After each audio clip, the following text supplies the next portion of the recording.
are live. Welcome everybody to Rocket Future. My name is Andrew. We're here documenting and sharing the most exciting moments in spaceflight. This is our second ever kind of weekly program where we update everybody on what's been happening here at Starbase over the prior week and the week ahead. And so we're gonna do that today. Pretty new format for me here. I did this last week, so we're still fine-tuning what this program, this show, whatever the heck you want to call it, is. But right now we got live views of the OLM on the left-hand side of the screen, and then I'm here live on the side of Highway 4 here. You can see the tank farm behind me, and we got a view on the bottom right of some of the topics we will be discussing. Welcome everybody for joining us here. I see Martin in the chat. Hello, Martin. Andres, welcome. Yazada says, hi, Rocket Future, and Todd and Martin, Andreas. So thanks for everybody tuning in. So we'll talk a little bit about what we saw here at Starbase last week and go over a little bit of each event that had happened here. Then we'll talk a little bit about what we expect to see next here at Starbase. So let's get right into it. So on the bottom right-hand side, you can see my shared browser here. Let me get this situated appropriately. There we go. Welcome, Todd. Welcome, Todd. Okay, so the first thing I want to talk about, of course, is the wet dress rehearsal, which we saw on the 24th, right? Unless I posted this a day later. The 23rd. So the wet dress rehearsal was completed on January 23rd. And here's a quick clip of a time lapse of them fueling the full stack for the first time ever. Fully fueling the Starship full stack for the first time ever. So they loaded it with liquid oxygen and methane, the fuels involved with Starship. And you could actually see the frost lines grow on the booster LOX tank and the booster methane tank. That's why you see that white line slowly go up the booster. And then, of course, when they're done with the test, they slowly detank it, and that's why you see those lines go down. You can see the same thing up on the ship, up top. It's a little bit harder to pick out on the ship because half of the ship from my angle was heat shield tile, so half of it was black. But on the right-hand side, you can see that ship get frosty right in that center section. So I'm actually going to pause here, and if you take a look, so booster is pretty much fully frosty. Both the liquid oxygen and the methane tanks were fully filled. The same can be said about Starship S-24. However, you can see there's a big section at the top of Ship 24 and at the bottom of Ship 24 that's still that stainless steel view. And that's because of how Starship 24 works. So the upper portion will not get frosty because that is the payload bay. Now, of course, we don't expect Ship 24 to have any sort of payload during the first launch attempt. So it's pretty much empty, or maybe they have some weight in there. I'm not entirely sure. But that's why that top part of Ship 24 isn't frosty. That's not supposed to be fuel. That's where the cargo or the people will go in the future when this thing's an operational rocket. And you'll also notice on the bottom of Ship 24, there's a large section there that is not frosty as well, and that's of course where the engines are. So the engines don't stick out from like the bottom of Ship 24. They're pushed up into the body of Ship 24. So that whole section is where the engines are, and that's why that section didn't get frosty. So wet dress rehearsal was pretty much a full day of testing. At the beginning of the day, I think a lot of people expected to see ship or booster and ship to get frostier earlier, indicating that they're going ahead with the wet dress rehearsal. But of course, we don't know what processes SpaceX went through during this wet dress rehearsal. If they pretended that this was a real launch, which it looks like that was kind of a full real wet dress rehearsal is what we saw. There could have been countless procedures that the teams had to go through, checklists that they had to go through, as if this was a real launch day. And that's what could have been the beginning of the launch, the window, the wet dress rehearsal window. And of course, we eventually started to see them spool up the orbital tank farm, which is what you see behind me, and then the ship started to get loaded with fuels and propellants, which was a really exciting moment to see that, and seeing them actually do what looked like a very successful wet dress rehearsal on the first attempt is amazing. Really, really inspiring and motivating to see, and it felt like a great milestone for eventually seeing an orbital launch attempt down here, or a full stack near orbital launch attempt. Yazada says, yeah, there was a big delay before fueling started. Yeah, so one of my theories is maybe they could have had a T0 picked out towards the end of the day, or not towards the end of the day, but in the second half of the day, so that they might have pushed that fake T0 further down, or the whole time they were always aiming for that T0. So it was pretty cool. They fully fueled everything up, and we actually saw the Fire X light up on the OLM. Which is like the flame suppressor that they have set up, which would suppress the fire coming down out of the booster. So like we think that was probably their Mach T0 time. So it was really cool to see.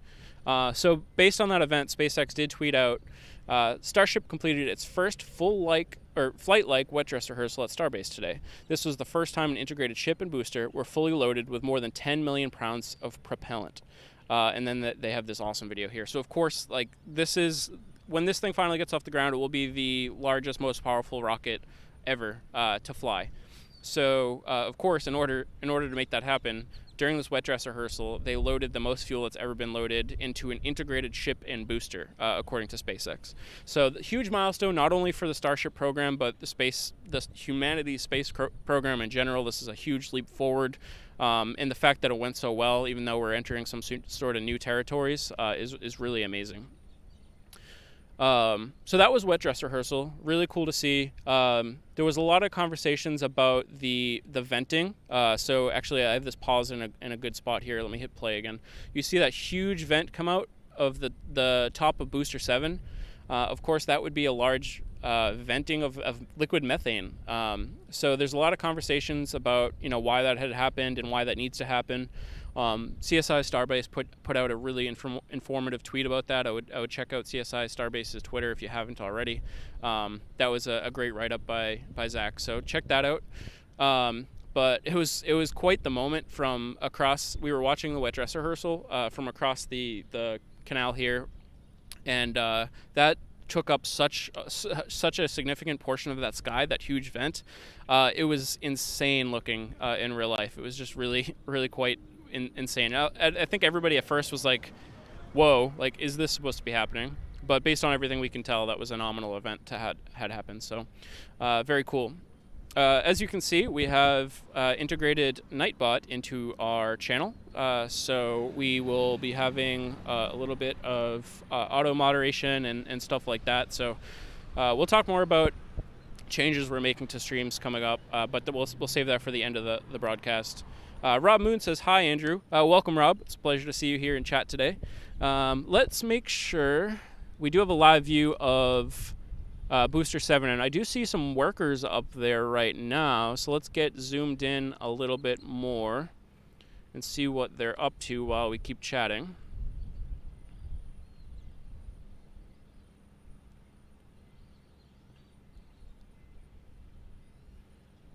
Just give me a moment here.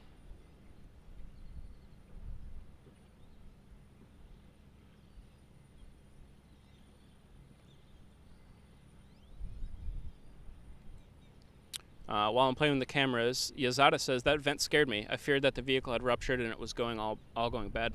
There was a moment where I considered the same. Of course, during this wet dress rehearsal, again, it's the first time we've ever seen Starship do this type of procedure. So I did maintain that concept that we could be seeing something that is completely expected and nominal. Because we're in new territory, but it was startling to see for sure. Todd said, the video from SpaceX was cool. So many reasons. Also shows the new tank footings and platforms for the tanks coming from KSC. Very, very good point, Todd. These updates that we're getting from SpaceX directly on their Twitter have been awesome. SpaceX previously has tweeted out after a big milestone of Starship, and generally speaking, we haven't seen them tweet out ahead of big milestones coming up for Starship and kind of giving some guidance on what to expect. Now, that seems to be changing a little bit, which is super exciting to me. Seeing SpaceX kind of communicate what we might be seeing soon with Starship is a good indication, in my mind, that we're getting close to seeing something really happen down here. So yeah, we have some folks working on the bottom of Booster 7 there, so keep an eye on them while we're chatting. So yeah, that was the wet dress rehearsal. We talked a bit about that.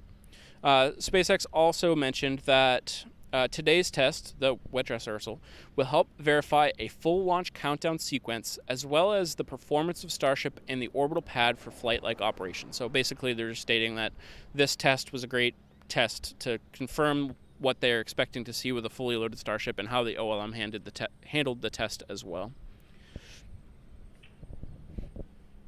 I'm seeing that my drop frames are a little higher than normal, and that's probably because I'm trying to stream at a little bit higher of a quality. So I'm just going to drop it down a little bit. Should help with any frame drops that you're seeing.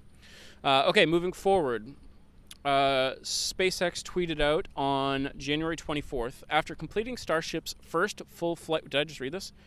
No, I didn't. Flight-like wet dress rehearsal, Ship 24 will be destacked from Booster 7 in preparation for a static fire of the booster's 33 Raptor engines. Again, awesome information directly from SpaceX about what we're going to see with upcoming testing here at Starbase. This is great news to hear. Everything we've gotten up to this point has been what I call educated speculation about what we're expecting to see, and this is just like a cherry on top, final confirmation that all of this educated speculation so far has been correct. Really good to see. So 33 engine static fire for Booster 7 is currently on the agenda. We don't know when yet, but we'll talk a little bit more about that moving forward. So, of course, after the wet dress rehearsal, Starship destacked Ship 24 from Booster 7. As you can see in that image in the bottom right, the chopsticks are kind of nestling Starship 24 next to the OLM after it was removed from the top of Booster 7. This was an expected step for SpaceX after the wet dress rehearsal for two reasons. It was speculated that SpaceX would not do the full 33-engine static fire with Ship 24 on top. And also, there is hooks on the top of Ship 24 that's used to attach the squid for the crane hookup. So basically, a bunch of hooks on the top of Ship 24, and that's where the crane hookup attaches, and they stabilize Ship 24 and use it to lift it onto like the suborbital tank farm or suborbital launch mount, stuff like that. So we expected that they would have to remove those hooks prior to eventual full stack launch attempt and fill those gaps with heat shield tiles, and on the stainless steel side, just fill them in with some sort of plate. So more information on that here shortly. But Ship 24 was destacked from Booster 7. And again, this is SpaceX tweet out about it. Launch and Catch Tower destacked Ship 24 from Booster 7 on the orbital pad today, ahead of the booster's static fire test. So again, just additional confirmation. That's why they're removing the ship. And Todd says, is anyone else buffering besides me? Do let me know if you're seeing a lot of buffering in chat. We have kind of bad conditions here for Starlink, but it should be handling it all right. I did drop down the bit rate a little bit, so hopefully that will help. Let me know moving forward how we're looking, if we're buffering or not. Yazada says, look how small the workers are on the launch platform. Really shows the scale of this thing. And Yazada also says, I got scared again when Ship 24 went to the rocket garden. Yeah, so we'll talk a little bit about that here shortly as well.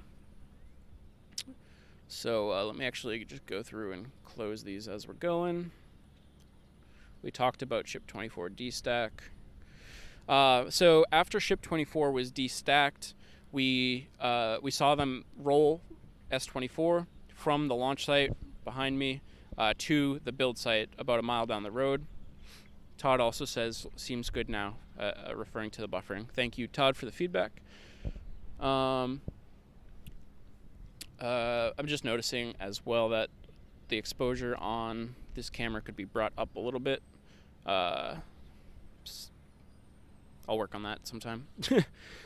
Okay, so Yazada says there was some buffering, but it's okay now. All right, thank you very much for that. Again, this stream is being broadcast over Starlink down here at Starbase. The connectivity is kind of not great. So we were using Starlink. So occasional drops are expected. It's getting better for sure. Kind of every stream it seems like Starlink is handling it a little better. Though we do run into these streams where we'll have occasional dropouts and stuff. Just kind of part of the name of the game, whatever. So yeah, Ship 24 rolled back. So now, why did Ship 24 get rolled back from the launch site to the build site? So, sorry, I'm realizing that. Okay, I don't have desktop audio going. So the launch site is pretty filled up. We have Ship 25 behind the tank farm here. And of course, Booster 7 is on the OLM, as you can see in the left-hand screen there. There wasn't a lot of space for Ship 24. Of course, you can't leave it right next to the OLM during the 33 engine static fire. So in addition to them just needing to put it somewhere that they have room, they also had some work to do on Ship 24. So back to the build site it goes. Sorry, I'm just noticing you're only seeing the top of the video, but that's all right for now. Like I said, this is a work in progress. I might just be able to slightly move me up and slightly move this up. Give me a moment, just gonna make an adjustment.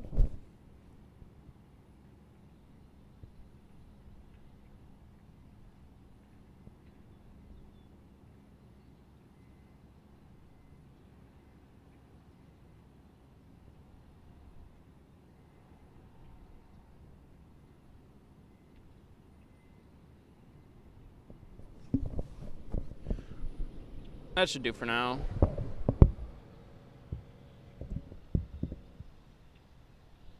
Yeah, good enough for now. So you can see a little bit more of these videos now as I'm playing them. But yeah, like I said, this format, work in progress. We'll get there. So yeah, Ship 24 rolled back to the build site. Now, I think a lot of people expected Ship 24 to end up either in the high bay or the mega bay. I think that's what a majority of people kind of had a theory of. So it was surprising to a lot of people when Ship 24 started rolling past the entrance to the build site. I initially had two first thoughts. One was maybe they were taking an alternate route into the build site, down Remedius. I struggle with pronunciation of that word. Down Remedius and then into Starbase. We can actually pull up a Google Maps of what I'm talking about here. Give me 1 second.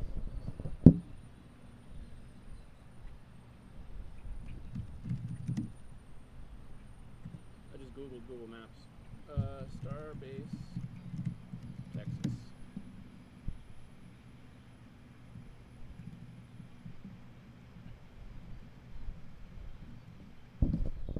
All right, so let me show you what I'm talking about here. So usually the ship will come down. One more moment. Let me add a dot or something here so you can see. Okay.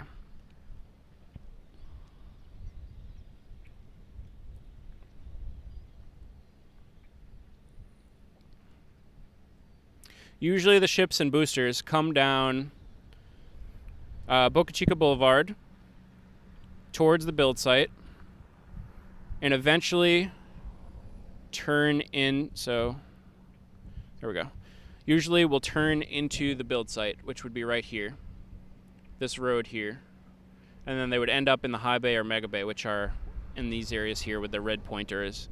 This time the ship went past that road, and I was thinking potentially it would come into Remedius and then take another right on Joanna and then enter the build site that way. I don't know if they have the clearance to do it that way or not. I've never seen that happen. But of course, as we know, Ship 24 kept moving forward down Remedius to the build site, which is right at the end, of the road down there. So I think everybody was slightly concerned. A lot of times when we see ship and boosters end up in that location, that means that they're done or retired, will be scrapped, or will be held for kind of permanent display. Permanent is in quotes because we don't really know if those will be permanent or not. So yeah, it ended up at the build site. But as you can see here, this is a video of it going down Remedios, past that Joanna Road, all the way down to the build site, and a picture of it in its temporary location here at the build site. So it's fine. It's good news. The second option I was considering is that they're just moving it there because they have no room, which does appear that is the case, that S-24 is currently in the build site rocket garden because they have room for it there. They can do whatever work that they need to do to it there, and they can hook it up to electricity. And I think, I don't know if they need to pressurize it or anything there, but it's in a good place right now. I think it could be an indication that Ship 24 doesn't need any major refurbishment before the launch attempt, as long as nothing changes. If Ship 24 did need a lot of refurbishment, Raptor changes, I don't know, I would have expected them to roll it into either the high bay or the mega bay and do more considerable work for it there. Again, maybe they'll roll something out of the high bay or mega bay into another temporary place and eventually bring 24 into the build site, but I don't know. We'll have to just wait and see. But what we did see is another great step or sign for the status of Ship 24, and that is the top of Ship 24. Those hooks that we were just talking about a little while ago have been removed, and the front two have been filled in with plates, and then the back ones we expect to be filled in with heat shield tiles. So again, everything is kind of going the way the community has expected and speculated that it would. So the fact that these hooks have been removed should be a good indication that they're moving forward with the plan of trying to launch 7 and 24. Todd said, so I wasn't expecting it to go to the garden, but it wasn't long after that I realized that it all made sense. It's a place that it can be bolted down to the mega bay. Oh, and the mega and wide bays are so busy right now. Very true. Exactly, Todd. And they can pressurize it. So Todd is confirming that they can pressurize it at the garden. So that is all good news. So I think everything's copacetic with Ship 24. I wouldn't worry about it being at the rocket garden. This so far is all great indications that the plans are still to launch Ship 24 on top of Booster 7, full stack configuration, when able. So very good.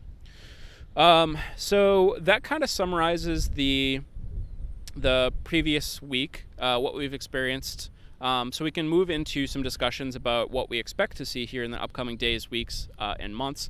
Before I do that, if anybody has any questions about last week or really any of the history up to this point of Starbase and Starship, now's the time. Go ahead and ask any questions you have, and we'll give you just a minute to answer those. In the meantime, I will just say, supporting the channel by liking, subscribing, commenting, those all help us so much. I don't want to focus a lot on any sort of numbers, but I do want to say that we're really close to hitting partner status on YouTube, and I just want to thank everybody for all the support getting to that point so far. We're right at the final little bit, so anything that does help. Subscribers, obviously we need to hit that 1,000 milestone subscriber, but even more importantly is watch hours. So if you're watching but you're gonna step away for a while, we would appreciate it even if you could leave it open in a tab or in the background just so we can hit that milestone. Again, I don't want to focus a lot on those things, but it is a giant milestone for us, and we couldn't have done it without you, so we just are very grateful. So thank you so much for that. So I'm seeing no questions in the chat, which is great. I think so many people that are tuning in probably also tune into other community update videos from RGV Aerial and Lab Padre stuff and NSF, Jess, literally everybody. I don't want to name it. There's so many more I could name, but I'm going to stop there because if I list too many, then I'll forget a few. Anyway, there's so many great creators down here. I'm sure you're catching up with all the updates from them. Yeah. So now let's talk about what we expect to see in days and weeks ahead. So originally there was a road closure scheduled for Monday. So if you're new to the Starbase Starship stuff, generally speaking, they'll close this road that I'm currently on when they're going to do some big testing. And those road closures are published to the county website. So that is one great indication that we have of upcoming testing here at Starbase. So what we're expecting to see is eventually the 33 engine static fire of Booster 7, which you can see on the left-hand side of the screen there. That's Booster 7. So looking ahead, we see road closure scheduled for Monday, Tuesday, and Wednesday. Now, the Monday one has been closed. I know that's a little bit cut off there on the side, but the Monday road closure has been canceled, so I would not expect to see any major testing happening on Monday. That being said, you never know if they could make a change last minute and establish that road closure or not. But anyway, the next opportunities are Tuesday and Wednesday. So right now, it is possible that Tuesday the 31st or Wednesday the 1st could have some testing down here at Starbase. We do have a question from Todd. Any guesses on how long till the 33 engine static fire? Very good question, poignant to our conversation right now, so I'll answer that here in just a few minutes. So I think it'll naturally be answered by this conversation that I'm about to go into. So Tuesday and Wednesday, potential road closures for testing here at Starbase. However, what we haven't seen is a marine safety information bulletin posted. The last posted bulletin was on January 20th, or for January 20th. Actually, hold on. I was partially wrong there. It was issued on the 20th, and it was issued for January 23rd and 25th. Again, those dates have already passed. That was last week. But this is the latest Marine Safety Information Bulletin, or MSIB, also known as a NOTE-MAR, Notice to Mariners. So this safety bulletin is published. Shard put it in a really good way the other day. This is basically a road closure for the surrounding waters in the Gulf and the canal here in South Bay. When they post these updates, that means there's some more considerable testing happening that could, if something was to go wrong, could end up in an overpressure event, which usually means that they could be using liquid oxygen liquid methane, or something that could cause an explosion if something was to go wrong. So they have not issued one of these for next week yet. Now, they could always issue one of these notices between now and Tuesday's window. But right now, we have no indication that they're going to be doing any major testing here on Tuesday or Wednesday. But that could change at any point, so keep up to date on the socials. And if an MSIB gets sent out, that could indicate that we could see a static fire or just more loading of methane into not only Booster 7, but it's entirely possible they do some testing on Ship 25 that's over on the suborbital pad. So they could do testing on Booster 7. They could do the static fire if we see them make those additional notices. Or if we see the road closures maintained and we don't see one of these MSIBs published, they could be doing some other testing on Ship 25, cryos, pressure tests, those types of stuff. So we'll have to wait and see and be patient there. So as far as when I expect to see the 33 engine static fire, at this point where I haven't seen an MSIB, I don't want to say that this week is likely, but it still could be this week. We'll have to wait and see. I think more likely it could be another couple weeks out, or this is all just guessing. Barely even educated guessing. I guess I don't really have a great answer. I think it's possible we could see it this week, but maybe a little bit on the unlikely side. I'd say maybe a 40 to 50% chance we see it this week. Next week, I would say maybe a 60 to 70% chance we see it, but that could change. My estimates by tomorrow could be completely different. So I think that's the best answer I can give there. Yazada says, are they planning a static fire for Ship 25? There have been methane deliveries to the suborbital tank farm, I believe. Exactly what we just covered. Even though they could publish one of these marine safety bulletins, and it might not even be for Booster 7's 33 engine static fire. It could be for a static fire Ship 25. So that is also potential for this upcoming week.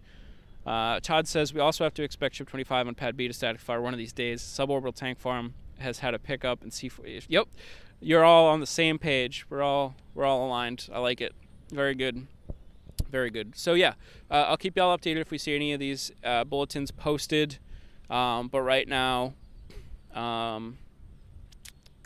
there hasn't been one posted. So I have no reason to believe that we're expecting an imminent static fire of either Booster 7 or Ship 25 at the moment.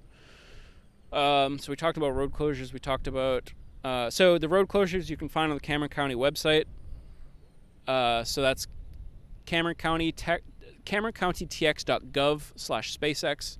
Again, that's Cameron County Gov SpaceX. I'll actually paste that right in the chat right here. This is how you find out about the road closures.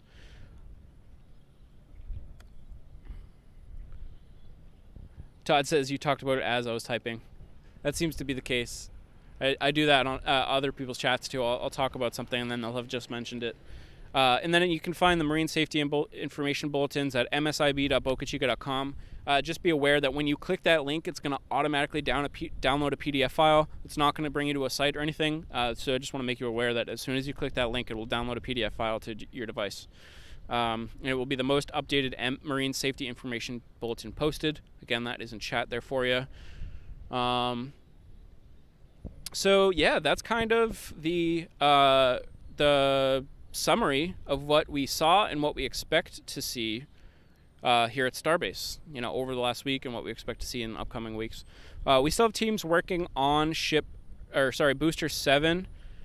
Let me give a pan of the facilities and everything for you here just to see what's going. If anybody wants to see anything specific on the orbital launch mount, on Booster 7 or on the integration tower or the tank farm, anything like that, let me know. I can do a zoom in for you. Let's see what we're seeing right now though. Again, there's a couple workers at the base of Booster 7 on top of the OLM. The chopsticks still remain down at the bottom. Some slight venting going on at the tank farm as always. A little bit more venting going on at the suborbital tank farm. But again, all kind of standard stuff we're seeing here. They did some work to the top of Hoppy I saw the other day. I forget who tweeted that out. If anybody knows, please feel free to drop a link to that tweet in the chat.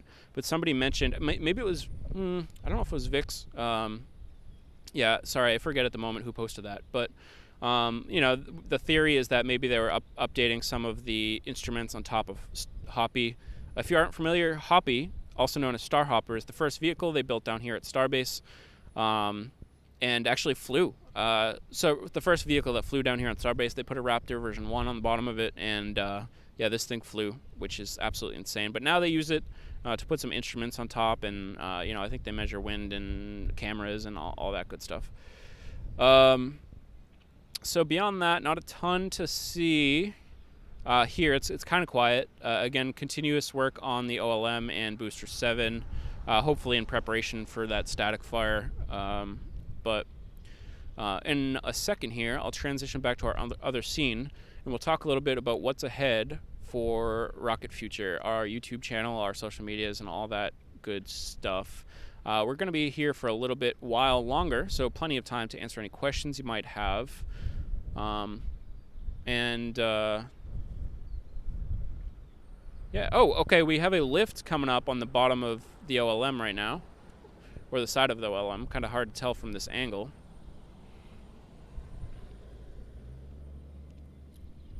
But I'll leave you with that view here. It was Vix, Todd said, confirming that the tweet was from Vix.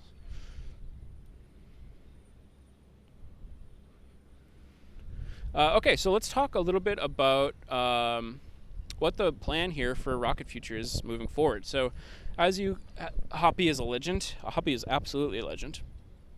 So if you've caught up with Rocket Future lately, we've been doing live streams of all the big testing and events that happen down here at Starbase. Some of the cryo tests, the wet dress rehearsal, almost all of the static fires, spin primes, booster and ship rollouts and rollbacks. And that's kind of, we do these like split screen commentary streams where I show you what's happening with the live testing that's happening, and then also provide some commentary. Occasionally we'll bring people in, like people that are out around Isablanca Park and stuff, to kind of talk about their thoughts on the program and everything, and just trying to bring a new perspective. So I'm starting to feel like I have kind of found my avenue here in the world of Starbase content creation, which is great. I'm really seeing great support so far, especially in the last month. So again, thank you so much for that. So now that we kind of have our general direction, I'm going to start trying to nail down the quality of these streams. So we're going to get our overlays and our outlines and everything better, and making a little bit more professional looking. I don't aim to be like the most professional channel either. I kind of want a mixture of casual and professional. So hopefully I'm doing an okay job at that. At some point, I'm going to grab my phone because I had a couple notes that I wanted to talk about written down. Yeah, so we're going to start nailing down all of our overlays and everything for our streams and working on increasing the quality of our streams. Eventually, we'll start looking at more cameras and better cameras and that type of stuff. But yeah, we've kind of found our direction, and now we're just trying to nail everything down and improve our quality as we go along. So that's all great. This is the second episode of this weekly iterative program that we're doing. We're going to keep doing these at least up to the point of the first launch, hopefully longer. And we're going to continue trying to get coverage of all of the testing down here. I have big plans for launch day. I think you're going to enjoy our stream when launch day comes around. And I know so many people will be streaming on that day. And I don't want you to feel like you have to pick one channel over another. I mean, I'll be tuning into other people's streams during that day personally when I'm taking breaks and stuff. I encourage you to get multiple perspectives from that day. It's going to be a momentous day, a huge milestone, kind of for humanity if you believe in kind of the full picture of this program and everything. And we're gonna one thing, I don't want to give away too much, but one thing is we're gonna bring a lot of people's perspectives onto the stream and show you kind of how the general public is feeling about this program. If our pre-launch show is something you want to tune into and then tune into somebody else's footage for actual launch or whatever, we're just happy that you tuned in for even a minute. So thank you so much for that. Let me grab my phone. I've just been kind of rambling here. And I see Yazada. Oh, that's a great question, Yazada. I see that. Let me answer that in just a second. Let me grab my phone, and we'll discuss.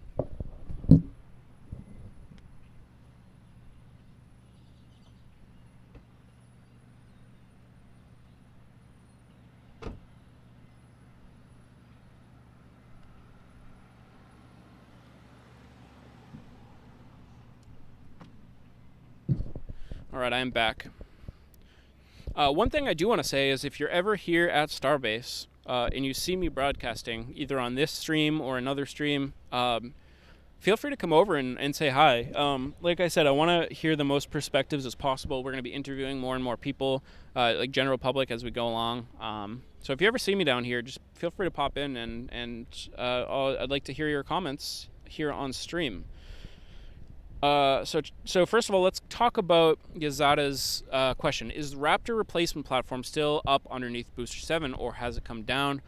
Let's do a little collaborative exercise here. So I actually don't know how to identify whether or not that platform is still up or not. So what I'm going to do is zoom in here, and if anybody in chat is privy enough to what that looks like that can answer the question, please feel free to do so. So we got live views of under the OLM right now, trying to answer the question of whether or not the replacement platform is still up underneath Booster 7. Because I believe we understand that 2 Raptors have been replaced on the booster. Correct me if I'm wrong, but I think that's the latest. Also on the side, we have another good view here of those nicely painted OLM legs. But we have a lift up there. I'm just not sure if that platform is currently under the launch mount or not. But that does bring me to another question, Yazada. Thank you for asking. Because I was curious that since they've replaced at least 1, if not 2 Raptors underneath the OLM or underneath Booster 7, on Booster 7, are they going to do a smaller static fire leading up to that 33 engine static fire, or is the 33 going to be the next big test? Now, of course, these engines they were likely already tested at McGregor, so maybe they're just ready to pop those 2 engines in and just let them go with the 33. So we'll see. Todd says it's not up, but I don't know if it's out from underneath. Let's see if I can get any sort of view of that. No, we're blocked by some of the berms for exhaust redirection, so I can't see from this angle, but I can try to, before we close up stream, I'll try to take a quick walk and see if I can see it. So yeah, let's go through those notes that I was talking about to see if we missed anything that I wanted to discuss. Oh, and I do want to show you one other thing. Give me a quick moment here.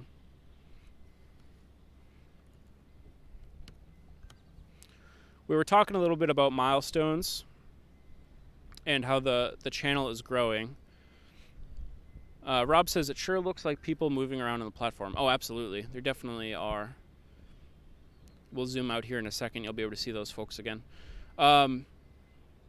So again, this isn't something I want to spend a lot of time on or a lot of focus on, but I do want to just state, again, we're approaching some really big milestones for the channel. We're at 985 followers on Twitter right now. So close to that 1,000 mark. If you're not already sub to, or I guess following on Twitter, and you want to be updated about all of what's happening down here at Starbase, it's probably the platform I'm most active on. If you want to help us get to that milestone, that's great. But again, I don't want to spend too much time on that, but I do want to say the community is growing really fast, and the more the merrier. So thank you all. Yazada says it looks like to me it might still be up. Yeah, it's really hard to tell. I'll have to do a little bit of homework to kind of understand how you can tell whether or not that's up. But let's zoom out a little bit here and go through those notes.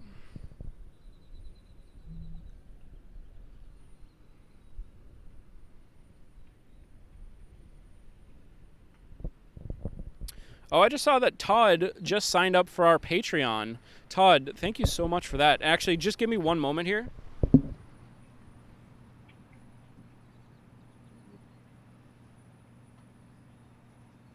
How's it going?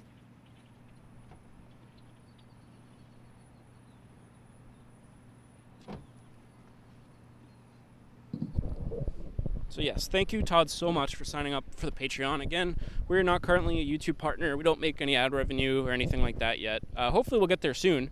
But right now, we do have our Patreon up if you want to support the channel. So if you're a Patreon member, you get a physical postcard sent to your mailbox once a month with some photography I've taken down here of the latest of what's happening here at Starbase. And on the back, there's some information about updates about Starship and some funny stories and all that good stuff. So again, thank you, Todd. I just saw that you signed up for the Patreon. Patreon, I think we added a bot command for !Patreon.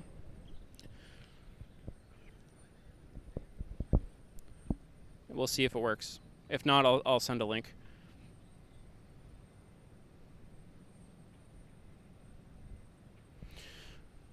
Oh yeah, there we go. There's the Patreon link. So yeah, folks are up on the orbital launch mount. Todd, thanks again. But let's finally get to this list that I've been talking about to make sure we talked about everything that I wanted to. We're gonna also, I've been actually watching a lot of the streams back. I think it's important to do that because if it's a content that I don't want to watch, I don't think it'll be content that other people want to watch, and I'm gonna use that personal feedback to figure out what I should change. And one thing I did notice is that I have been repeating myself a lot on these streams about what we're seeing and stuff. And I know that happens on pretty much all of these channels. So it's important to kind of remind everybody what's happening. But I just want to pull back on that a little bit. So what I'm going to start to do is I'm going to use the word scripting, but it's using the word scripting very lightly. I'm going to try to script my live streams a little better. And I don't mean like I'm going to be reading from a script. I just want some outlines of what to talk about on a live stream. That way we're keeping fresh conversation and inspiring you to be thinking about new things and asking new questions during these longer live streams. So I'll start writing bullet points before the streams that we can go through and talk about everything. Okay, and that's what I did here today. So we talked about, if you're just joining us, my name is Andrew. This is Rocket Future. We're documenting and sharing the most exciting moments in spaceflight. We're live here from Starbase. Booster 7 is right behind me. They're doing some work on the OLM in Booster 7. But we've already gone over what we what we saw last week, what we expect to see this upcoming week, and just talked about Starship in general. We went over the wet dress rehearsal. We went over D-stack and S24 rollback. Talked about how the eye hooks were removed from ship 24, which you can see in this image here. We didn't talk about the FAA launch license. Okay, so let's back up a second and talk about what we expect to see ahead. We talked about that that Booster 7 static fire, 33 engine static fire that we want to see sometime in the next couple weeks if everything goes well. Once they are able to accomplish that 33 engine static fire, I would expect to see ship 24 roll back to the launch site and restacked onto Booster 7. And then once we have a full stack, I want to start hearing about the potential to have an FAA launch license. Hopefully we'll get some communications on that. And then once we got to that point, launch will be imminent. So steps ahead of us, 33 engine static fire, ship 24 roll out, restack, and then we'll have to see if they want to do any more testing on full stack, and then the FAA launch license. And there could be any number of events in between any of those steps, so we don't know how long it's going to take, but that's just a quick update on where we are. Todd says, I just got confirmation from CSI Starbase, that Raptor work platform is gone and the big work platform is up. Gotcha. Makes a lot of sense. We can see that going up right now, live on the left-hand screen. We can see that big platform go up towards those Raptor engines on the bottom of Booster 7, so that's cool. That's cool. Oh, here's another thing I wanted to talk about. Give me a moment to bring it up.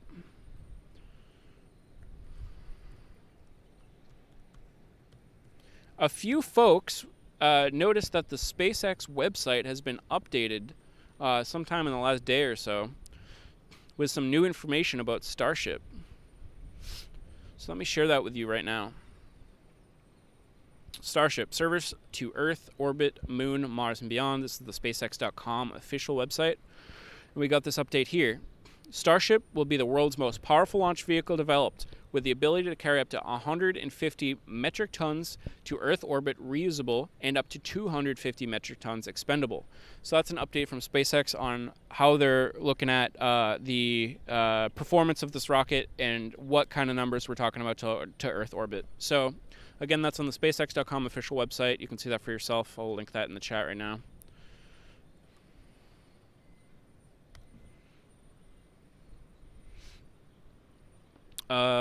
So we talked about that.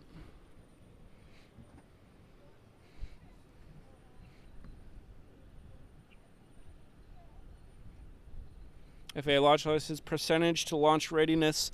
So that's another update I have. So when folks ask me when I think launch is going to happen, I try to hedge my bets and talk about a percentage of launch readiness and not a timeline. So to give you my most up-to-date launch readiness percentage, let me pull it up.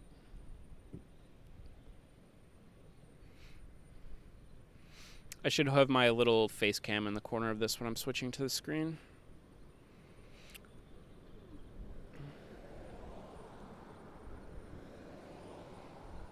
Okay, so I am, after the D-stack and rollback of ship 24, I'm considering us at 95.5% there to launch readiness.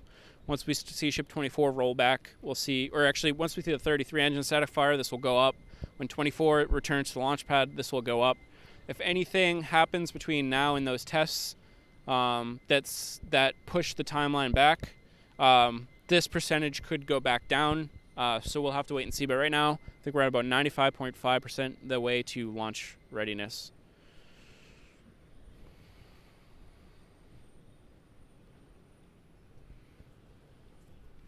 Then we'll talk about a launch date once we get to that point. We talked about the future of Rocket Future and my plane going forward. We talked about the fact that we're a growing community and that I appreciate everybody's support so much. We're closing in on those numbers to reach YouTube partnership, which is great. That's going to help us grow as a community and a channel as well. We talked about how it's going to work on the small details of the channel and continue to upgrade the quality. We talked about the scripts, and that's pretty much it. So I'm cutting myself off here. So that's all I had on the agenda. So we're going to stick around for a little while longer, just to see what they might be doing here with Booster 7 and that launch in that work platform, and to answer any final questions. So it's 2:42 Central Time right now. We're gonna stick around for another 15 minutes until 3 p.m. Central Time. Yazada thinks that the FAA is the wild card at this point. Yeah, so I don't know which way to fall on the FAA stuff. I don't know. Should I go to a split screen here?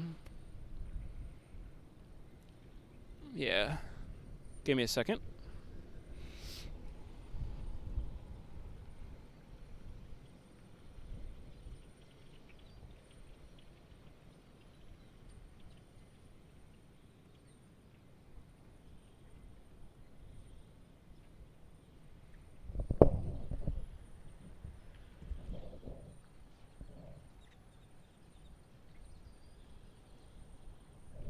All right, there we go.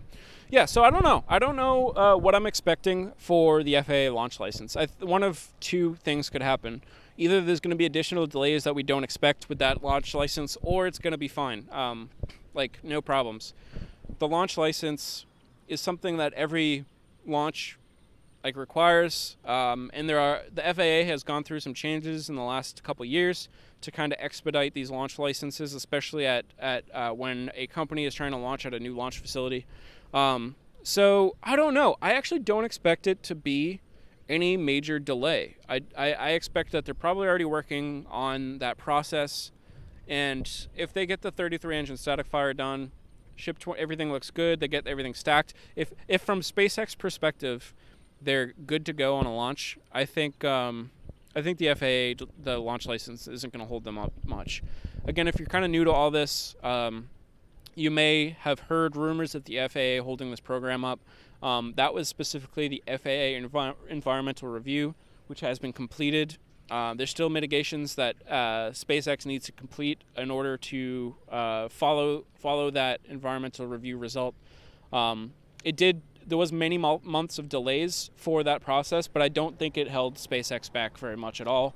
We've had that review done for months, and look at SpaceX. They're still trying to prepare everything for a launch. So we don't really know how much it impacted them or how it impacted them, but we'll see what happens with the launch license. I don't expect major delays, but there's no way to know until it happens. I'm glad the rain was holding off on the way here. It was raining a bit on the way. So,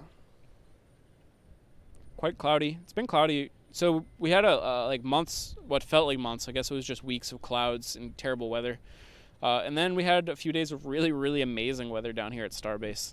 Now the clouds have rolled back in, but it seems like we're kind of in that seasonal shift. So we'll see what happens with the weather here in the next few weeks.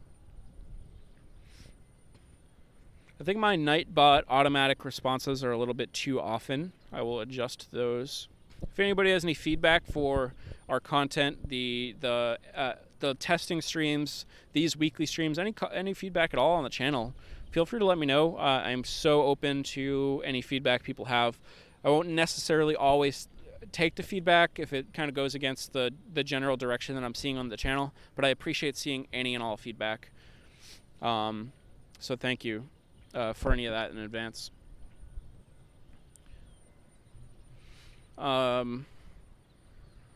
We talked a little bit about just how crazy the energy is down here. Everybody's getting really excited as if we're going to see this launch soon, which I really hope we do.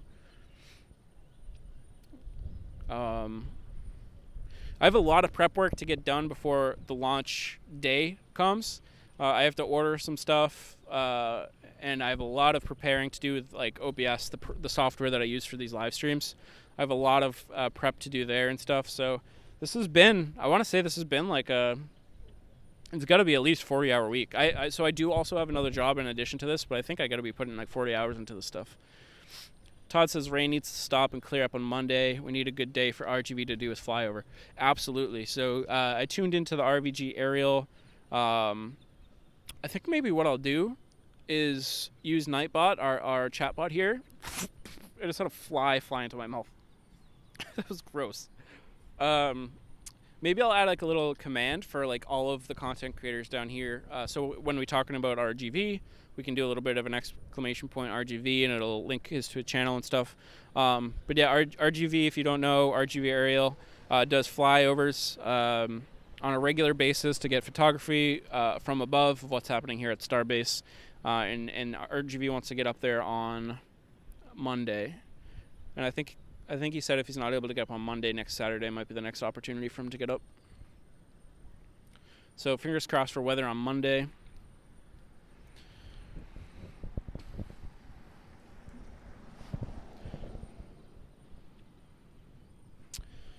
But if you're just tuning in, we've reached the relaxation hangout portion of this stream for the next 13 minutes. We've already done the review of Starbase activity and the look ahead of Starbase activity. So feel free to rewind if you want to catch any of that. But we're just hanging out, watching this lift underneath Booster 7, answering any questions you might have. But thanks everybody for tuning in so far.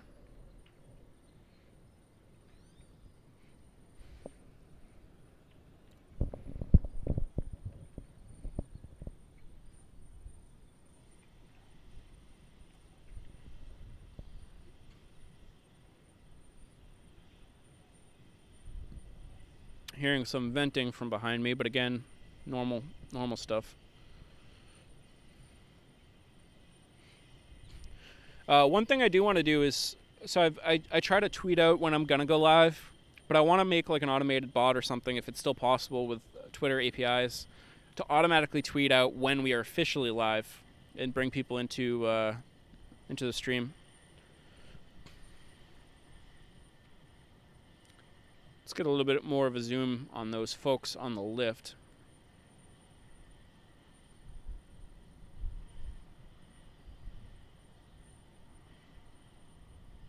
Wait, is there anybody up there?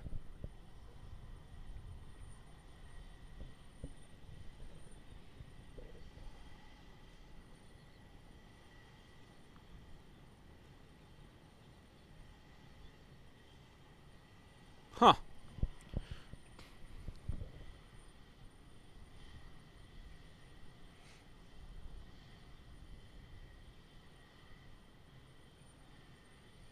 Interesting.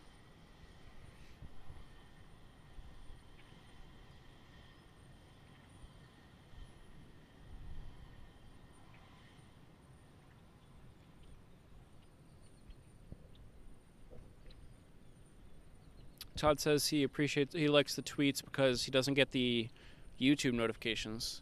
That always seems to be an issue that YouTube is constantly battling, is accurate notifications.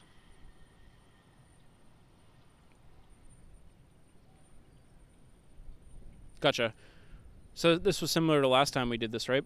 Todd says they took the lift up to get onto the work platform under the OLM. So there's a work platform. Got it. Gotcha. So we saw this last week too, I believe.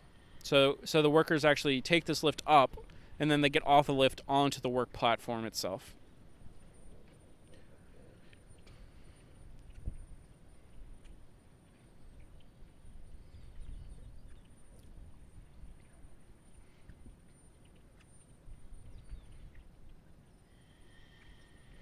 We'll pan up the booster here, see if we see anything interesting going on. So OLM, workers on the OLM and under the OLM. We see the base of Booster 7, the HPU cover, the chines. We see the side of the chopsticks there. Nothing major going on with chopsticks. No updates there. Continuing to go up the chines, top of the chines. Those chines kind of cover up the COPVs, carbon overwrapped pressure vessels, which are some structures on the outside. Basically, any structures that have to be on the outside of the rocket, they cover with these chines. And they're like aerodynamic as well. Moving up again, the strakes, is that what we're calling these? The area between the locks and the methane tanks at the common dome. Those cowbell vents. These raceways going up the side of the vehicle. We're also seeing the side of the launch tower going up. Now we're at the top of Booster 7 with the grid fins Strakes, top of the raceway. So not seeing anything of note on the booster right now, other than the work going on at the base. We're going to roll out of here in about 8 minutes. Oh.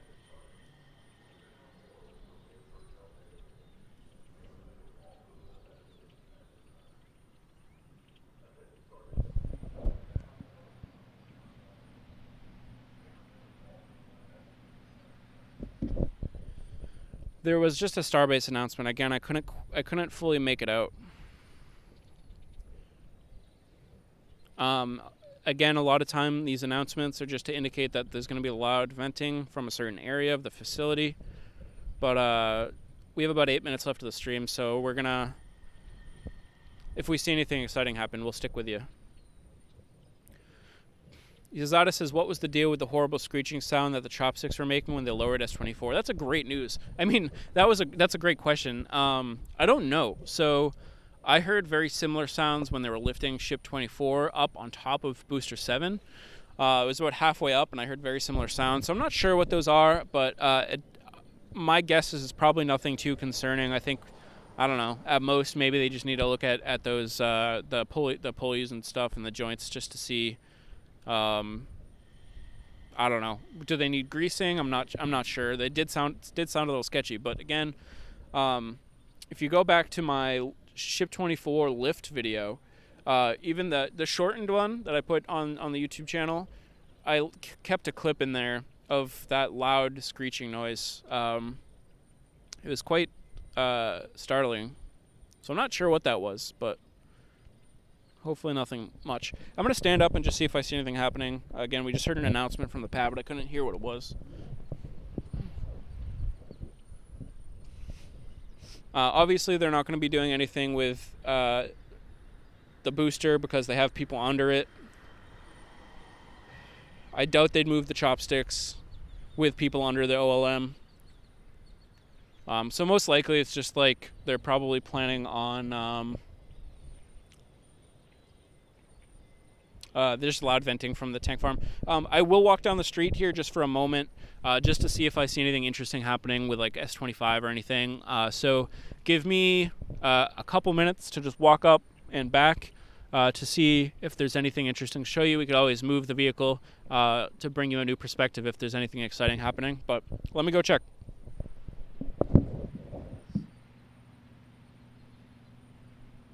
I'm also going to take a picture of our setup here. And I see Yazada signed up as well for the Patreon, and Richard Jackson. Wow, folks, thank you so much for the Patreon memberships. Wow, this is insane. Thank you so much. I appreciate you all so much. Your support is the only way we can do this, and wow, I didn't expect to see that. Thank you so much. Again, I'm just going to walk up the street to see if there's anything exciting to talk about. We'll move the vehicle if there's a new perspective we need to bring to you of any anything that's going on. I'm looking at these really cool birds right now. Let me kind of want to show you the birds, but I don't know how they're going to come across on camera. And there's somebody's vehicle there. All right, I'll be right back.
All right. Sorry, that was a long walk. Yeah, not a ton happening down here. So whatever that announcement was probably just for venting. Checking in with chat. They announced loud venting and drone operations. Absolutely. It sounded like skates were scraping and not rolling. That is actually a really good point. That kind of is a good description of that sound we heard when Ship 24 was being lowered. So I think we see some folks on the base of the OLM still. Yeah, so I think we're going to start wrapping things up here. I don't see a ton going on. This is the last minute. Ask any questions you got. I'll do my best to answer those. But one thing about today, the way the cloud cover is working, it really, for some reason, the lighting or something is really selling the scale of the facility. A lot of times when you come down here, even though Starship and booster, the booster is so huge and the tower is so huge, sometimes just like it looks smaller than you would expect. And I don't know if it comes across on camera, but just something to do with the lighting and clouds on days like this. The scale of these vehicles and infrastructure really sell themselves really well. Just walking down the street like I did a second ago, it was just one of those moments that I have down here sometimes, just being like, oh man, this stuff is massive. So yeah, any other questions, drop those in. I'll start my outro now. Thanks for joining. My name is Andrew. This is Rocket Future, documenting and sharing the most exciting moments of spaceflight. Today we talked a little bit about what we saw at Starbase here over the last week and what we expect to see ahead. We're on what I would consider the road to a full stack launch attempt. So let's hope everything keeps going well with all the testing that needs to happen and all the milestones that need to happen up to that point.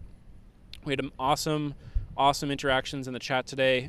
Thank you, Todd and Martin, Andras, Yazada, Rob, everybody that came in and chatted with us.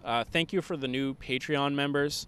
Again, signing up for Patreon will get you a postcard delivered in your mail. We're like I said, we're growing, and our community is getting stronger, and it's really awesome to see.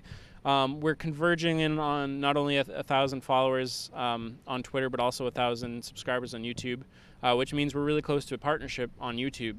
And that's going to be a big milestone for us to make this more sustainable and to continue to upgrade our content for you. And really, if we want to make this thing the real deal, that's the first step to get there. And honestly, it's been a dream of mine for such a long time. I've been making videos for over a decade and all sorts of different things, all sorts of different reasons, and we might finally get there. So you guys are awesome. Thank you so much. It doesn't look like there's any other questions in chat. So I'm going to wrap things up here. I'll give you some more live views as I'm starting to break things down, and then I'll just cut the stream off when I have to break down the Starlink. Todd does say, got any idea how tall each chopstick arms are? No, but I'm telling you, one of the things that I have for my stream coming up is like an outline of all these statistics and stuff. That way I can be able to answer these questions quickly if I forget. And I know Shard mentioned it in the last stream, but I forget off the top of my head, but great question. Lifting. Got any idea how each tall chopsticks are? What do you mean by the lifting? No problem, Yazada.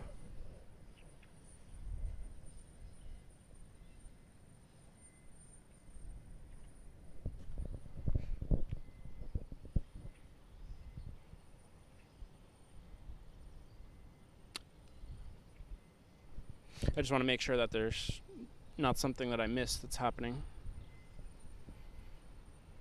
But yeah, I'm going to start breaking things down. I'll give you live views of Starship. If something's happening that I'm missing, let me know, and I'll stay live. But thanks, everybody. I'll talk to you soon. That's it for now. Peace out. Have a good one.